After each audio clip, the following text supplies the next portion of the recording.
कि रावण को अपने ज्ञान पर अभिमान था और राम को अभिमान का ज्ञान था। एक बहुत सुंदर प्रसंग रामायण से मेरा दावा है कि आप में से किसी ने भी नहीं सुना होगा। इस प्रसंग का वर्णन महर्षि वाल्मीकि जी की रामायण में भी नहीं है, गोस्वामी तुलसीदास जी की रामचरितमानस में भी नहीं है।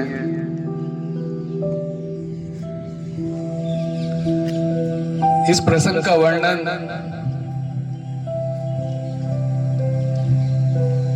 एक स्वामी कंबल जी थे, कंबल जी, उनकी एक राम अवतारम करके जो ग्रंथ था उसके अंदर इसका वर्णन है। रावण के बारे में सभी जानते हैं कि वो बहुत बड़े शिव के उपासक थे, बहुत ज्ञानी थे। राम जी युद्ध की तैयारी कर रहे थे और समुद्र के ऊपर सेतु निर्माण का कार्य चालू होने वाला था। राम जी भी शिव जी के बहुत बड़े आराध्य, मतलब उनको बहुत मानते थे, उनकी पूजा करते थे, उनके आराध्य देव शिव जी थे। राम जी चाहते थे कि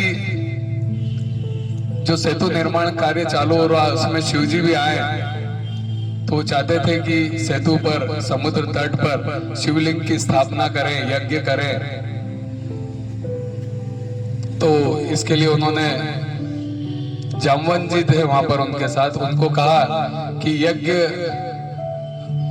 के लिए मुझे किसी आचार्य की जरूरत है जो यहाँ पर यज्ञ संपादित कर पाए, जो इसका अच्छा ज्ञाता हो, जो अच्छा ज्ञानता हो, ऐसा आचार्य की मुझे जरूरत है। तो वो उस आचार्य की आप व्यवस्था करें कहीं से भी।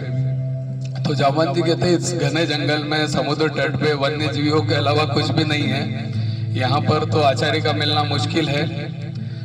फिर भी एक आचार्य मेरी नजर में है, लेकिन प्रभु वो हमारा शत्रु है।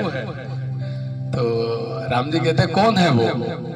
बोले वो भी बहुत अच्छा ज्ञानी है, ज्ञाता है और इस यज्ञ को संपादित कर सकता है। बोले कौन है बताइए? बोले वो हमारे शत्रु रावण है। तो राम जी कहते कोई बात नहीं, हमारे शत्रु हैं पर आचार्य तो है ना, वो यज्ञ तो संपादित कर सकते हैं। आप जाइए और उन्हें निमंत्रण दे के आइए, आचार्य तो का निमंत्रण दीजिए और बताइए उन्हें कि हम यहाँ शिवलिंग की स्थापना करना चाहते हैं, लंका विजय का हमारा लक्ष्य है और सेतु बनाने का कार्यक्रम हमें चालू करना है और हम शिवलिंग की स्थापना करना चाहते हैं। ठीक है, जामवंत जी लंका जाते हैं। जब रावण को बात मालूम पड़ती कि जामवंत जी मिलना आए, तो वो अपने सैनिकों को आदर पूर्वक बुलाने का बोलते हैं। जामवंत जी प्रवेश करते हैं रावण के सम्मुख। रावण उनकी काफी इज्जत करते थे जामवंत जी की, क्योंकि जामवंत जी के पिताजी और रावण के पिताजी अच्छे मित्र थे, तो उनका काफी रिस्पेक्ट करते थे। उन्होंने जामवंत जी से पूछा, बताइए आप कैसे यहाँ पर पधारे, मैं आपकी क्या मदद कर सकता हूँ, क्या सेवा कर सकता हूँ? तो जामवंत जी ने कहा, मेरे एक जजमान हैं और वो यज्ञ करना चाहते हैं सेतु के किनारे, सेतु के तट पर एक उद्देश्य को लेके, एक लक्ष्य को लेके एक यज्ञ हवन करवाना चाहते हैं और उसके लिए मुझे आचार्य की तलाश है और मैं उसी आचार्यत्व का निमंत्रण देने के लिए आपके पास आया हूँ। तो रावण जी पूछते हैं, क्या मैं उस जजमान का नाम जान सकता हूँ? तो जामवंत जी बोलते हैं, प्रभु श्री राम। तो रावण भी मुस्कुराता है, जामवंत जी भी मुस्कुरा देते हैं, लेकिन रावण कहता है कि आप मेरे पास आचार्यत्व का निमंत्रण लेके आए, मेरा कर्तव्य बनता है कि मैं आपके इस कार्य को करूं, मैं आपका निमंत्रण स्वीकार करता हूं। ये आचार्य वहां जाएगा और उनका यज्ञ संपादित करेगा। ठीक है साहब, जामवंत जी चले जाते हैं। इधर रावण अशोक वाटिका, जहां पर सीता जी को रखा जाता है, वहां पर जाते हैं। अपने सैनिकों के साथ, और अपने सैनिकों को आदेश देते हैं कि यज्ञ से रिलेटेड जो भी सामग्रियां हैं, क्योंकि जो सामग्रियां जजमान नहीं ला पाता है वो आचार्य की ड्यूटी होती है कि वो सब सामग्री लेके वहां जाए। तो वो सब सामग्री के लिए आदेशित करते हैं और सीता माता के सम्मुख जाते हैं और उन्हें कहते हैं कि आज आपके पतिदेव ने मुझे एक यज्ञ कराने के लिए, लंका विजय प्राप्ति के लिए, सेतु निर्माण के लिए और शिवलिंग की स्थापना करने के लिए मुझे आचार्यत्व का निमंत्रण भेजा है। मैंने उस निमंत्रण को स्वीकार किया है, लेकिन वो यज्ञ तभी संपादित हो सकता है जब आप उसकी जो भी यज्ञ करवा रहा उसकी अर्धांगिनी उसके साथ बैठे। तो आप भी मेरे साथ विमान में चलेंगी, लेकिन ये बात ध्यान रहे कि आप लंकेश के अधीन ही रहेंगी। यज्ञ संपादित होने के बाद आप मेरे साथ विमान में वापस यहाँ आएंगी। ठीक है। सीता ये बात सुन के उनको प्रणाम करती है, नमन करती है। तो रावण भी स्वस्थ कंठ से उनको अखंड सौभाग्यवती भव का आशीर्वाद दे देता है।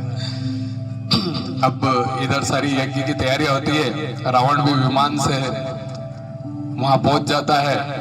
राम जी आदेश देते हैं विभीषण को, सुग्रीव जी को, लक्ष्मण जी को कि रावण जी जो आचार्य जी आए हैं उनको यज्ञ तक लेकर आवे। वो विमान से उनको आदर पूर्वक लेकर आते हैं। राम जी उन्हें नमन करते हैं। तो रावण उनको भी आशीर्वाद देता है, लंका विजय हो और आप मतलब दीर्घायु हो। ठीक है साहब, सब बड़ा आश्चर्य पड़ जाते हैं कि लंकेश, लंका का राजा, लंका विजय होने का आशीर्वाद प्रभु श्री राम को दे रहा है। ठीक है, चूंकि वो आचार्य बन के आए तो उनकी ड्यूटी, उनका कर्तव्य वो निभा रहे हैं। यज्ञ शुरू होता है तो रावण राम जी से कहते हैं कि आपकी पत्नी को साथ होना चाहिए यज्ञ में, आपकी अर्धांगिनी कहाँ है? तो राम जी कहते हैं अभी अर्धांगिनी मेरे साथ नहीं है, क्या कोई और विकल्प है?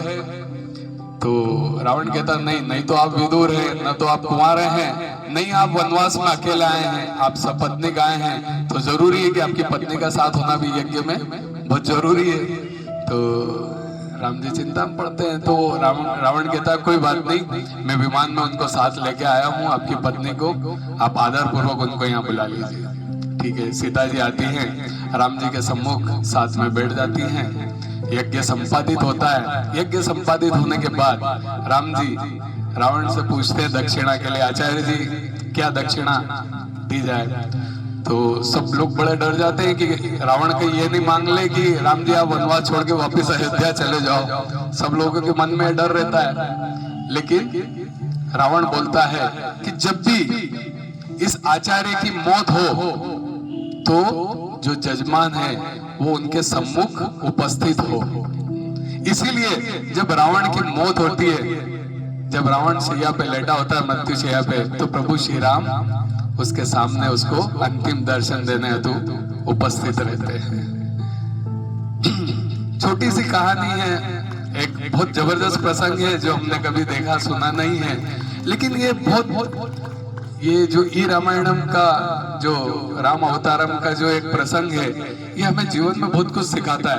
कई बार हम शत्रुता के चलते सारी हदों को पार कर देते हैं, लेकिन शत्रुता के साथ साथ अगर अपना कर्तव्य का भी निर्वहन करना चाहिए, ये इस कहानी से हमें शिक्षा मिलती है। जैसे अगर कोई व्यक्ति डॉक्टर है मान लेते हैं और उसका कोई दुश्मन इलाज कराना आ जाए तो क्या वो उसको जहर का इंजेक्शन दे देगा? नहीं, उसके कर्तव्य, उसकी ड्यूटी क्या है? भले वो कोई भी है, लेकिन उसके सामने एक मरीज है और उसे उसका जीवन बचाना है। कई बार डॉक्टर को मरीज डॉक्टरों के साथ अभद्रता करता है, उनको मारकूट भी कर लेता है, मरीज भी लात मार देता है इंजेक्शन लगाते समय कई बार, लेकिन इतनी मार खाने के बाद भी वो अपने कर्तव्य को नहीं भूलते, उसका इलाज करते हैं।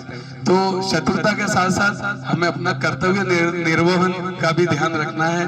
रावण में लाख बुराइयां थी, लेकिन कुछ अच्छाइयां भी थी। उसी का ये एक प्रसंग था कि उसने किस तरह अपने कर्तव्य का निर्वहन किया था। आपको पता है रावण का ससुराल कहाँ पर है? कोई जानता है? मंदसौर। चूंकि मेरा भी ससुराल मंदसौर है और आज मेरे ससुर जी भी यहाँ आए हुए हैं, वहां पर मेरे फादर के साथ बैठे हैं, जगदीश जी सेठिया।